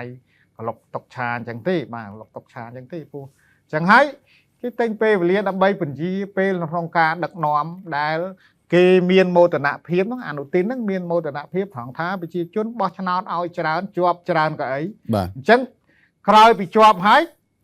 អត់ទាន់មានឃើញនយោបាយកំណែតម្រង់សេដ្ឋកិច្ចឬកំណែតម្រង់នយោបាយណាមួយដែលនាំថៃងើបចេញពីវិបត្តិដ៏ធ្ងន់ធ្ងរហ្នឹងទេបាទអត់ទាន់ងើបចេញផុតទេពីព្រោះថៃហ្នឹងកំពុងតែជាប់ផុងជ្រុលនៅក្នុងនយោបាយជាតិនិយមដែលពិបាកស្ដារដែលរឿងឡប់ឡាយជាច្រើនបានធ្វើឲ្យមានការភ័ន្តច្រឡំនៅក្នុងច្បាប់អន្តរជាតិសិទ្ធិសញ្ញាអន្តរជាតិដែលពិបាកនឹងកែប្រែអានេះយើងមើលឃើញអញ្ចឹងបាទចំណុចទី3ខ្ញុំនៅតែប្រើពាក្យថាណែអនុទានខ្លួនឯងផ្ទាល់ហ្នឹងគឺកណនីភ័ន្តច្រឡំទៅក្នុង UN Close និងបញ្ហាជាតិនិយមផ្ទៃក្នុងបាទជាតិនិយមផ្ទៃក្នុងឥឡូវហ្នឹងដូចមិញបណ្ឌិតកិនភីបានរំលឹកសារបានហើយថា ថ្ងៃ7ណាអនុទិនបានប្រាប់ពលរដ្ឋខ្លួនណាថាដែលគាត់បានប្រាប់នាយករដ្ឋមន្ត្រីកម្ពុជាឲ្យគឺសម្ដេចបវរធិបតីហ៊ុនម៉ាណែតហ្នឹងនៅ ICBU ហ្នឹងថាបានប្រាប់ហើយថាហ្នឹងយកជាការហើយថាណែយើងទៅ UN Close ទាំងអស់គ្នាហើយទៅ UN Close ទាំងអស់គ្នាហើយបាទស្រាប់តែឥឡូវនេះខ្ញុំចង់និយាយថ្ងៃនេះគឺថ្ងៃទី11ឧសភាហ្នឹងគឺស្រាប់តែព័ត៌មាននៅខាងថៃថាពងកេតកែវấyបាននិយាយថាណែយើងអត់ទាន់មានព្រមព្រៀងគ្នានឹងទៅ UN Close ទេគឺត្រូវប្រើយន្តការទ្វេភាគីតែច្រកណាជាយន្តការទ្វេភាគីនៅបញ្ហាសមុទ្រនេះពីព្រោះដូចបញ្ជាក់ខាងដើមហើយវាគ្មិនខាងដើមបញ្ជាក់ហើយគឺច្រកតែមួយគត់រដ្ឋាភិបាលកម្ពុជាក៏បានបញ្ជាក់ដែររដ្ឋាភិបាលចំនួនមុននោះ2001នោះបានខិតខំកសាងឯកសារគតិយុត្តនៃកិច្ចសង្វាតការហ្នឹងគឺ MOU 2001ហ្នឹងស្រាប់តែអនុទិនឡើងមកកវត្តចោលទាញកវត្តចោលដែលខ្ញុំបាននិយាយខាងដើមថាគ្រាន់តែជារោងលខោននយោបាយរបស់អនុទិនចង់រុះចង់រើចង់រៀបឡើងវិញសាច់តាន់ចិត្តសួរថាអ្នកណាគេព្រមឲ្យខ្លួនឯងរុះរើសាច់តាន់ចិត្តចឹងនយោបាយកិច្ចសង្វាតការជាអន្តរជាតិត្រូវតែផ្ដាល់តម្លៃគ្នាទៅវិញទៅមកទទួលស្គាល់គ្នាទៅវិញទៅមកអញ្ចឹងហើយខ្ញុំអាចវាយតម្លៃថាយ៉ាងដូចនេះខាងថាអ្នកណាថាមិនថាទៅថាมันប្រកាសថាថៃហ្នឹងកណនីនៅក្នុងអានក្លូសហ្នឹងត្រឹមត្រូវទាំងអស់ទេបាទដូច្នេះយើងបានជជែកគ្នានៅក្នុងវេទិកាមុនដែរក្នុងដំណាក់កាលដែលកំពុងតែថតនៅក្នុងកម្មវិធីថតនៅក្នុងកិច្ចពិសាហ្នឹងឃើញខាងថៃហ្នឹងគេចាប់ផ្ដើមធ្វើការស្ទង់មតិសួរប្រជាជនថាលុបឬមិនលុប MOU ហ្នឹងក្នុងគណៈដែលរដ្ឋាភិបាលអនុទិនហ្នឹងច្បាស់ការថាត្រូវតែលុបឥឡូវឃើញថាលុបអញ្ចឹងហើយអញ្ចឹងមានន័យថាអត់ទាន់មានការសិក្សាបែបគ្រូសភាទេគឺលុបអនុទិនថាលុបគឺលុបទៅមកมันបានគិតថាតើវាប៉ះពាល់ផ្នែកច្បាប់អន្តរជាតិហ្នឹងតើវាកណនីទៅតើវាយ៉ាងដូចម្ដេចយើងប្រកាសហើយថារដ្ឋាភិបាលបានបញ្ជាឲ្យថាយើងអត់មានជំរើសទេវាជាច្រកតែមួយអញ្ចឹងយើងទទួលយកទាំងអស់គ្នាបាទការកណនីការក្តីក្តាំគ្នានៅក្នុងឆាត់អានក្លូសហ្នឹងទទួលបានប៉ុណ្ណាយកប៉ុណ្ណឹងទាំងអស់គ្នាទៅបាទអាហ្នឹងគេមានវិធីសាស្ត្រមានអីអាហ្នឹងអ្នកច្បាប់អន្តរជាតិឬច្បាប់សមុទ្រគេច្បាស់យើងគ្រាន់តែ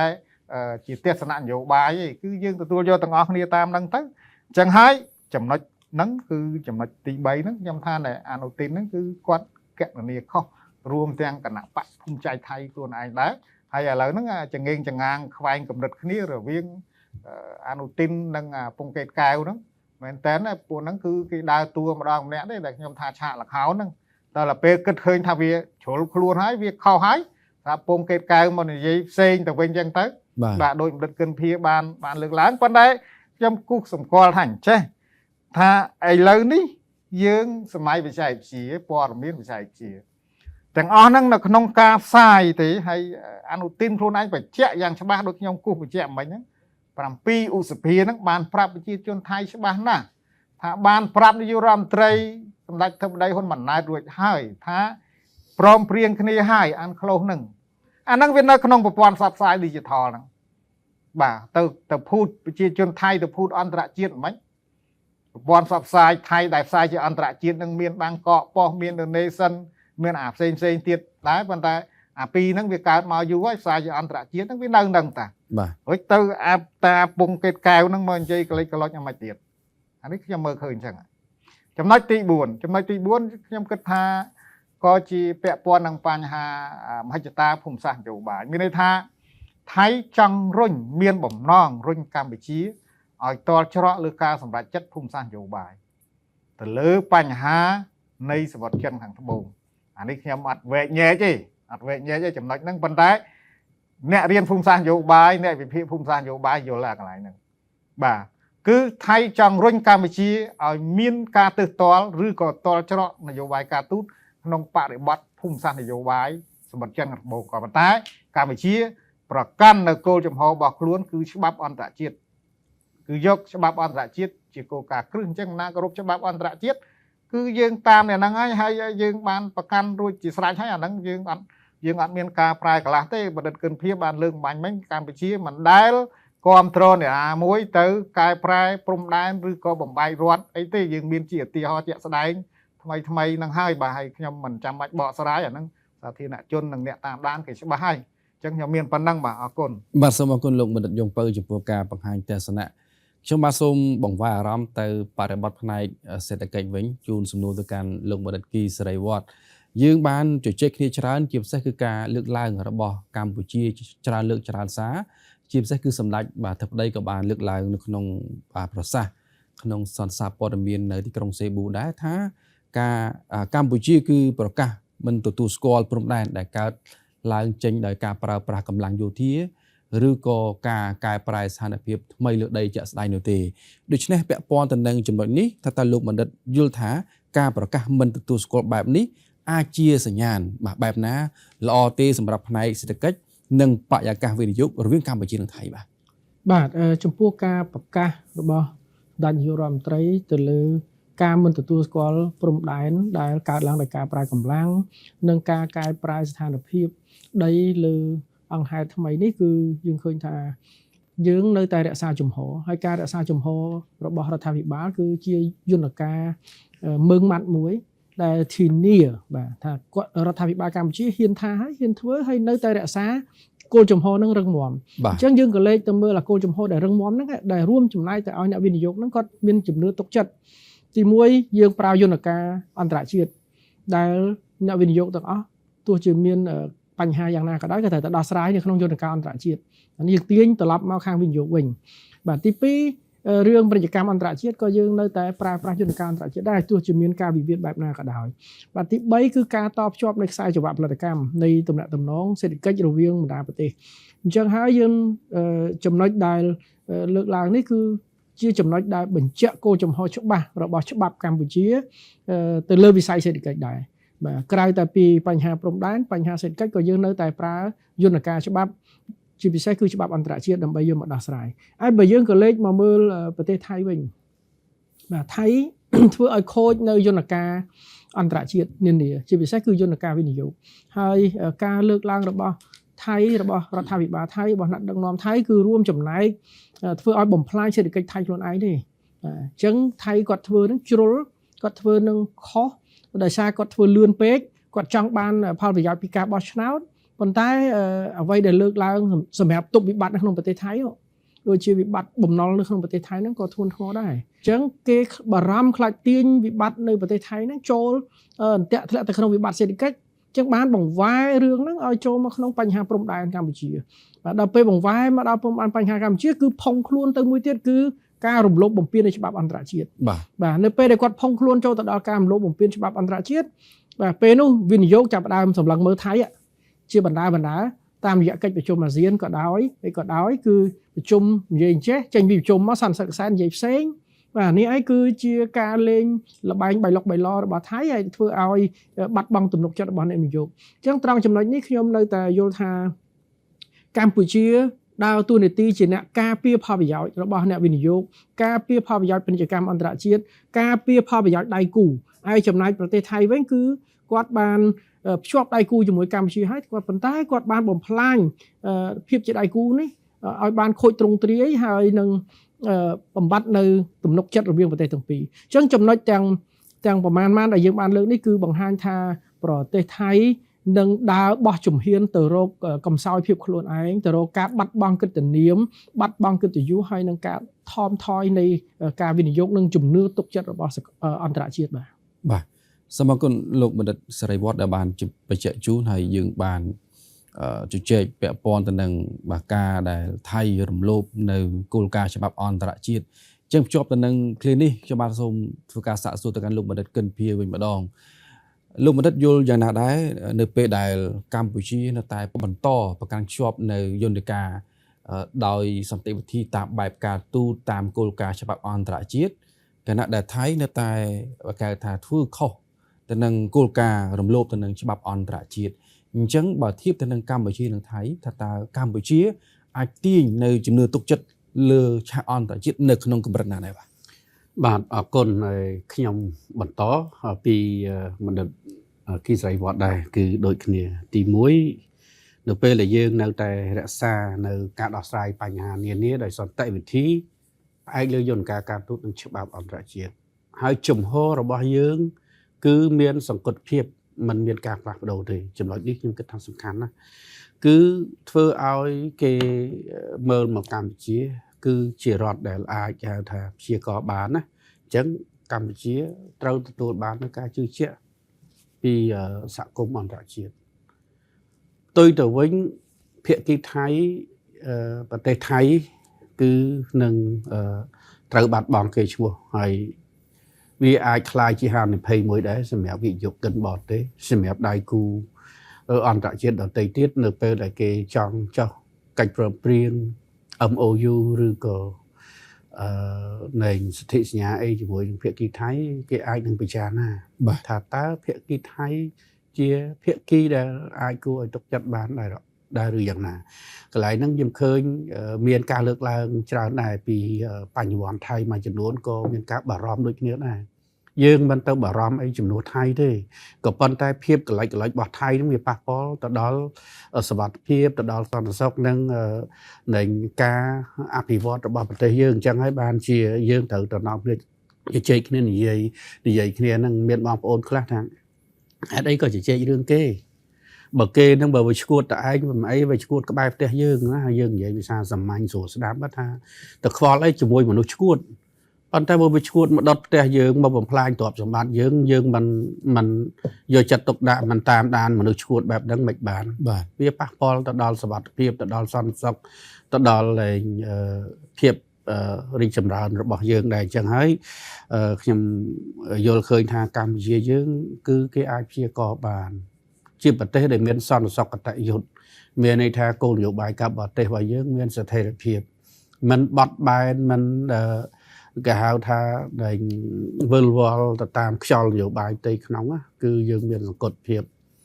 ហើយជាក់ស្ដែងយើងឃើញថារបបនយោបាយកម្ពុជាគឺมันមានការប្រែប្រួលទេគឺអាចជាកបាន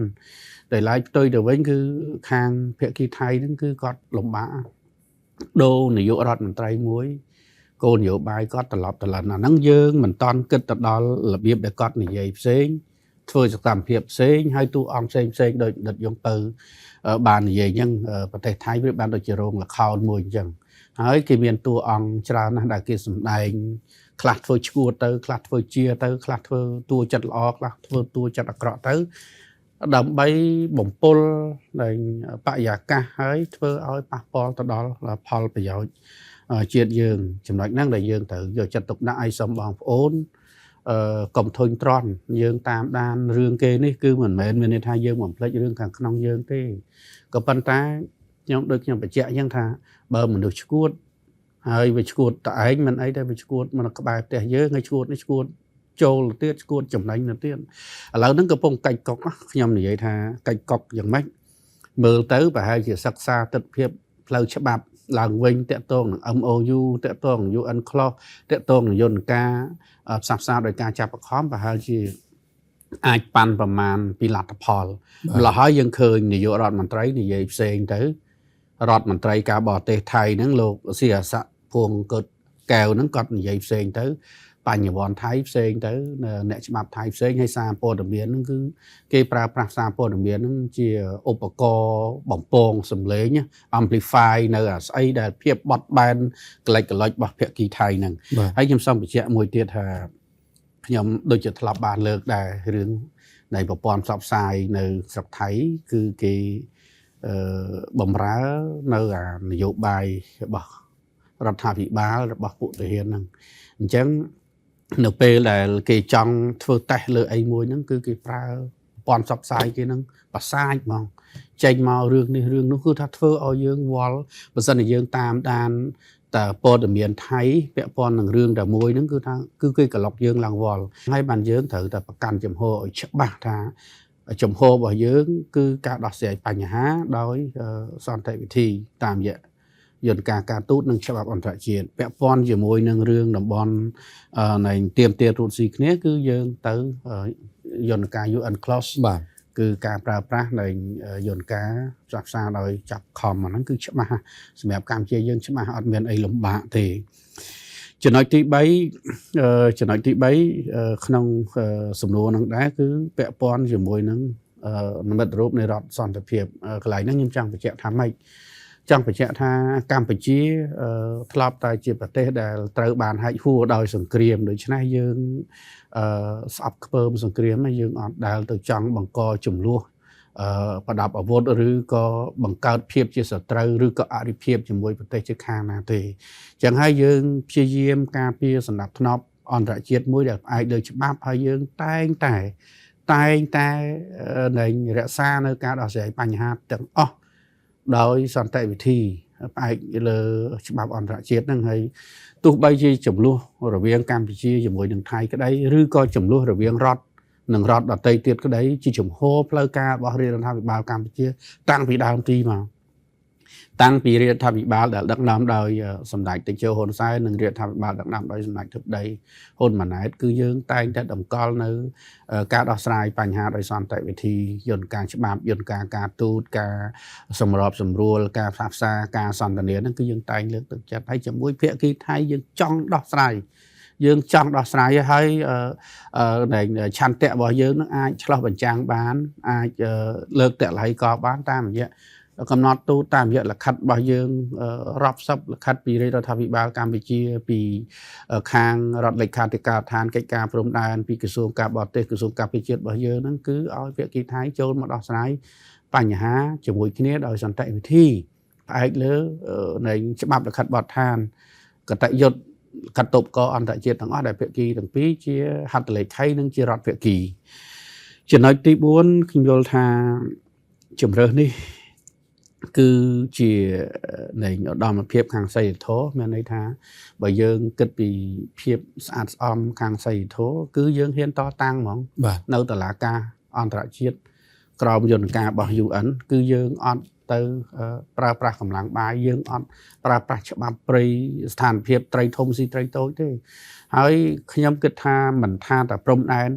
គោកឬព្រំដែនទឹកទេគឺកម្ពុជាមិនខ្លាចទេឲ្យតែប្រើប្រាស់យន្តការច្បាប់កម្ពុជាអត់ដែលខ្លាចដោយសារឯបានជាកម្ពុជាមិនខ្លាចកម្ពុជាមានសេចក្តីក្លាហានគ្រប់គ្រាន់ទោះជាទៅវេទិកាកម្រិតតំបន់ក៏ដោយកម្រិតអន្តរជាតិក៏ដោយកម្រិតអង្គការសហជាតិក៏ដោយតឡាការនៃយុត្តិធម៌អន្តរជាតិក្តីតឡាការអន្តរជាតិដីពីច្បាប់សមុទ្ររបស់អង្គការសហជាតិក្តីគឺកម្ពុជាអត់ខ្លាចទេហេតុអីបានជាកម្ពុជាអត់ខ្លាចពីព្រោះកម្ពុជាអត់បានទៅរំលោភបំពានឈ្លានពានទឹកដីប្រទេសណាផងហ្នឹងគឺកម្ពុជាគ្រាន់តែការពារទឹកដីដែលជាអធិបតេយ្យ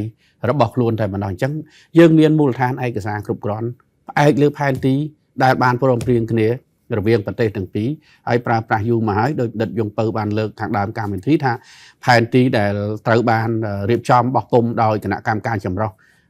បារាំងសៀមឬក៏ឥណ្ឌូចិនសៀមនេះគឺជាផែនទីមួយដែលប្រទេសទាំងពីរបានប្រើប្រាស់នៅពេលដែលតុលាការយុត្តិធម៌អន្តរជាតិដោះស្រាយបញ្ហាករណីប្រាសាទព្រះវិហាររវាងកម្ពុជានិងថៃគឺในតុលាការយុត្តិធម៌អន្តរជាតិគេយោងទៅដល់សិលឹកផែនទីហ្នឹងហើយផែនទីនេះគឺប្រទេសថៃបានទទួលយកប្រើប្រាស់មិនត្រឹមប៉ុណ្ណឹងអរគុណបារាំងស្នើសុំបារាំងបោះពុម្ពបន្ថែមដើម្បីយកទៅចែកបណ្ដាខេត្តតាមច្រកព្រំដែនទៀតអញ្ចឹងជាឧត្តមភាពខាងផ្នែកសិលធម៌គឺខ្ពស់សម្រាប់កម្ពុជាត្រង់ចំណុចកន្លែងនេះខ្ញុំសូមបញ្ជាក់បងប្អូនសាធារណជនបន្តិចថាបងប្អូនត្រូវដឹងថាយន្តការច្បាប់យន្តការទូតនេះត្រូវការពេលវេលាដូច្នេះយើងទាមទារឲ្យមានភាពអត់ធ្មត់ទាំងអស់គ្នាពីព្រោះមែនទែនគឺគ្មាននរណាមួយដែលមិនស្រឡាញ់ទឹកដីស្រឡាញ់ប្រទេសជាតិស្រឡាញ់ប្រជាជនសម្បត្តិនៃមរតកវប្បធម៌នេះគឺយើងស្រឡាញ់ដូចគ្នាហើយការដែលទន្ទឹងរបស់បងប្អូនគឺក៏កើតចេញពីសេចក្តីស្រឡាញ់ដែរអញ្ចឹងហើយបានថាក្នុងស្ថានភាពនេះគឺមានតែយើងព្យាយាមធ្វើយ៉ាងម៉េចនៅជាមួយគ្នាកាន់ដៃជាមួយគ្នាកាន់ដៃគ្នាឲ្យចប់ហើយយើងត្រូវរួមគ្នាជាកម្លាំងមហាសាមគ្គីជាតិក្នុងការតស៊ូការពារទឹកដីដែលជាមរតកដូនតារបស់យើងកុំមានអារម្មណ៍ឆេះឆួលឬក៏មានអារម្មណ៍សោកសង្រេងឬក៏ខឹងនាំឲ្យបែកបាក់ជាតិ ខឹងទៅរដ្ឋាភិបាលថារដ្ឋាភិបាលខ្សោយយ៉ាងនេះខ្សោយយ៉ាងនោះយើងថាយើងជ្រើសរើសយកដំណោះស្រាយដោយការចរចាហើយធម្មតាក្នុងការចរចាសូមបងប្អូនមេត្តាជ្រាបថាយើងមិនអាចចរចាជាមួយខ្លួនឯងទេបាទយើងចរចាជាមួយភាគីម្ខាងទៀតអញ្ចឹងការចរចាជាមួយភាគីម្ខាងទៀតគឺយើងត្រូវការចូលរួមត្រូវការសុខឆន្ទៈភាពស្មោះត្រង់និងការតាំងចិត្តទាំងអស់ហ្នឹងគឺវាត្រូវការចាយពេលវេលាហើយបើសិនជាយើងតតាំងតាមផ្លូវច្បាប់ក៏យើងត្រូវចាយពេលវេលាដែរករណីខ្លះគឺចាយពេលវេលាដល់រាប់សិបឆ្នាំក៏មានដែរសូមឲ្យបងប្អូនមេត្តាអត់ធ្មត់ហើយយើងអត់មានអីទេក្រៅតែពីយើងរួបរวมសាមគ្គីគ្នាទៅហើយបង្ហាញថាកម្ពុជាយើងគឺជារដ្ឋដែលស្រឡាញ់សន្តិភាពប៉ុន្តែយើងក៏មិនញញើតនឹងបូជាសាច់ស្រស់ឈាមស្រស់ដើម្បីបបផែននៃការការពារទឹកដីដែលជាមរតកដូនតារបស់យើងដែរចំណុចចុងក្រោយខ្ញុំសូមបញ្ជាក់ថាអ្វីដែលជាការប្រកាន់នៅចំហដ៏ខ្ជាប់ខ្ជួនរបស់នៃកម្ពុជាយើងនេះ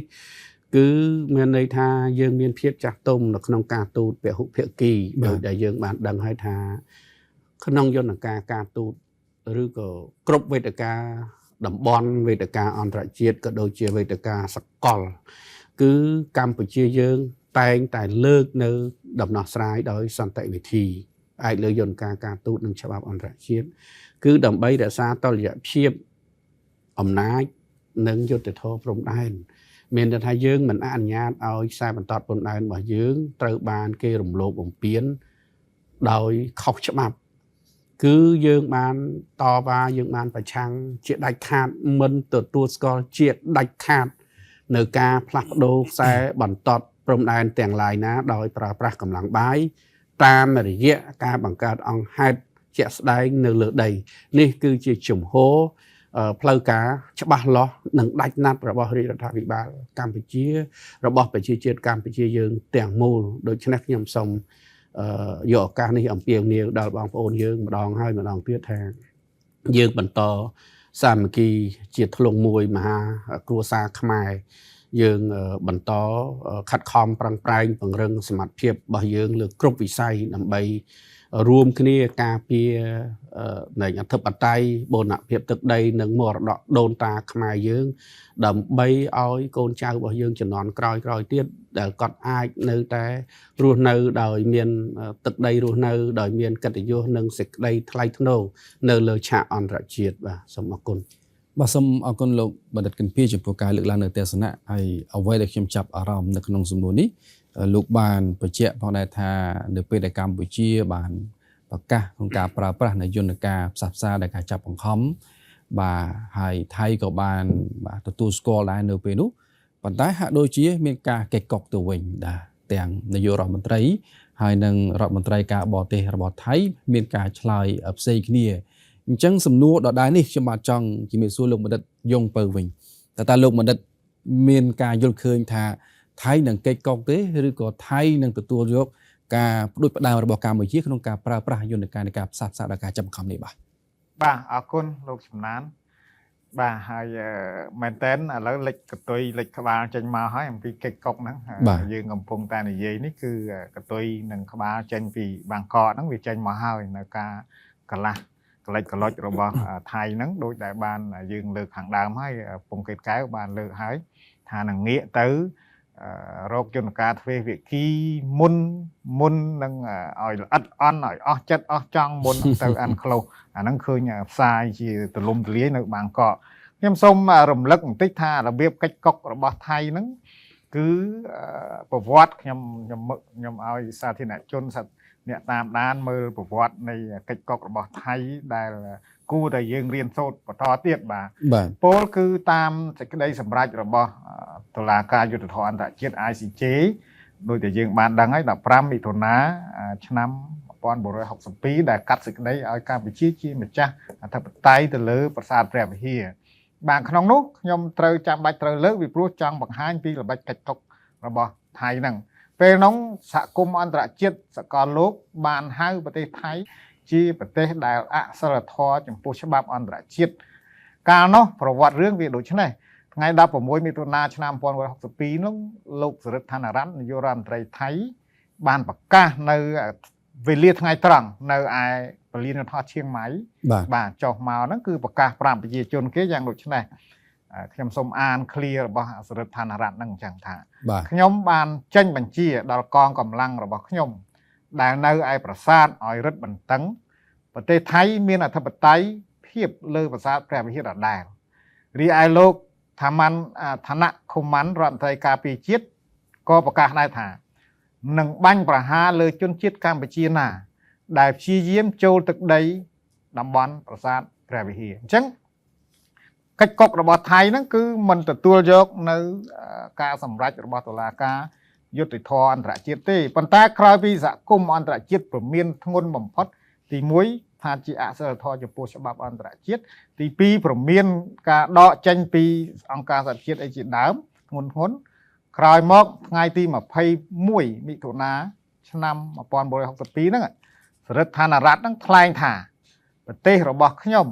លំអោនកាយទទួលយកសេចក្តីសម្រេចរបស់តុលាការយុត្តិធម៌អន្តរជាតិ ICJ ដើម្បីគោរពទៅកិច្ចការសន្យានិងការសន្យារបស់ខ្លួនចំពោះធម្មនុញ្ញអង្គការសហប្រជាជាតិដូច្នេះថៃតលតែមានការប្រមានធ្ងន់សម្ពាធធ្ងន់ពីអន្តរជាតិហ្នឹងគឺលំអោនកាយលំអោនខ្លួនប្រើពាក្យថាលំអោនហ្នឹងទទួលយកនៅសេចក្តីសម្រេចហ្នឹងចឹងហើយនេះជាអ្វីដែលថៃធ្លាប់កិច្ចកុកកន្លងមកអញ្ចឹងបច្ចុប្បន្ននេះគឺដូចនេះទៀតហើយប៉ុន្តែវាមិនមែនជាសាលដីកាឬសេចក្តីសម្រេចយុត្តិធម៌ទេក៏ប៉ុន្តែជាការសម្រេចដោយខ្លួនឯងហើយកិច្ចកុកទៅលើខ្លួនឯងដែរ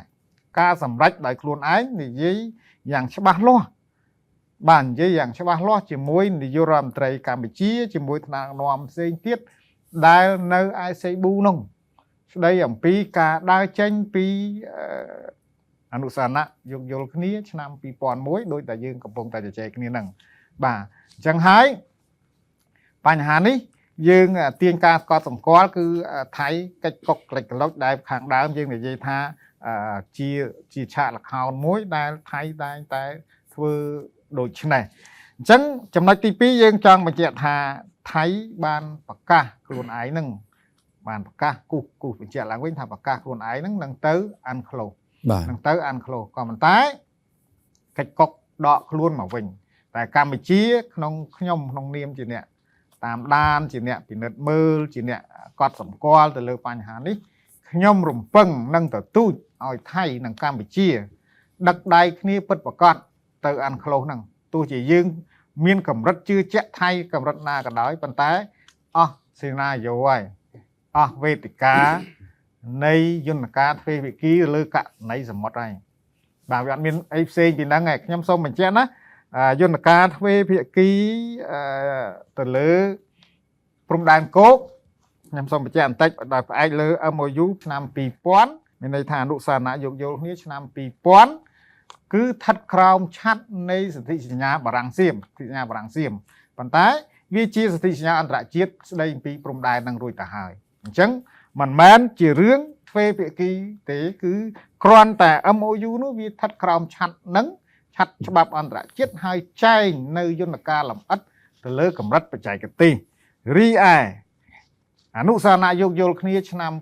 2001វាជាយន្តការទ្វេភាគីក៏ប៉ុន្តែក៏ចែងអនុលោមតាមច្បាប់អន្តរជាតិដូចគ្នា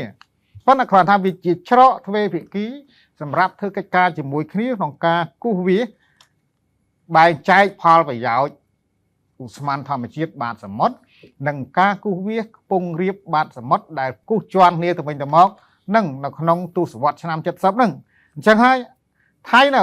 ប្រកាសលុបអាហ្នឹងទៅអញ្ចឹងវាលុបអាវេទិកាដែលខ្ញុំពីមុនហៅថាតុកចរចាទ្វេភាគីលុបបាត់ហើយអញ្ចឹងសួរថាតើទៅចរចានៅកន្លែងណាទ្វេភាគីមានយន្តការអី